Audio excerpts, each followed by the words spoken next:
নেশার মধ্যে মেয়েটা ভুল করে সেই লোকটাকেই ফোন করে। লোকটা সঙ্গে সঙ্গে তাকে নিতে চলে আসে। রাগ না করে নিজের কোটটা তার কাঁধে জড়িয়ে দেয়। ফিরে আসার সময় সে তার হাত ধরতে চেয়েছিল, কিন্তু সাহস পায়নি। ঘুমিয়ে পড়ার পর মেয়েটার মাথা তার কাঁধে এসে পড়ে। তার হৃদয় জোরে ধুকপুক করতে থাকে।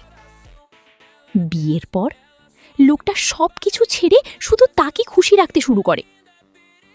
একদিন মেয়েটা তাকে একটা গিফট দেয়, কিন্তু খুলতেই সে লজ্জায় সেটা ছিনিয়ে নেয়, কারণ সেটা ছিল একটা সিল্ক নাইট ড্রেস।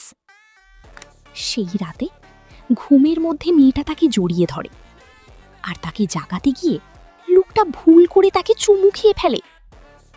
পরের দিন সে জিজ্ঞেস করে, গত রাতের কিছু মনে আছে? মেয়েটা ভয়ে বলে, আমি কি আপনাকে মেরেছিলাম? লোকটা হালকা হাসি, কারণ তার কিছুই মনে নেই। এটাই কি সত্যিকারের ভালোবাসার শুরু? সাবস্ক্রাইব করো এমন গল্পের জন্য।